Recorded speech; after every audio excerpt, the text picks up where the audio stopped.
گسترش پاندمی کرونا در تاجیکستان باعث بسته شدن بازار و مغازه‌ها و قطع شدن کارهای موقتی گشته مردم نیازمند را به کمک افراد دست به خیر نیازمندتر کرده است. با منظور این در مغازه در شهر کلوب گوشه خیر تأسیس دادند که افراد خیرکننده غذا را آنجا می‌گذارند. افراد نیازمند از آن دو نوع محصولات به خود در روز می‌بردارند.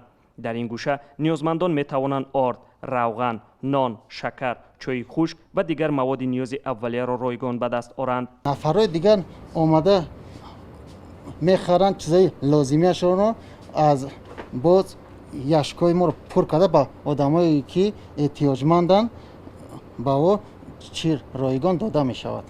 بگاهی شو پر میکن سری میان آدما میگیرن میروند. صاحب ملکان مغازه 7 برادران میگویند افراد کمبیزاد را از چهرهشان میشناسند و میدانند که آنها نیاز به محصولاتی به همین گوشه دارند.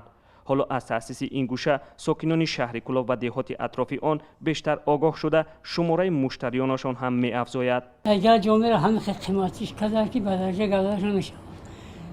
کار خوبه ایش نگه ما قشام خیلی انجا می‌خریم میکنیم با پنسر میاریم. همونجا خیلی پیام مغازه اومدم.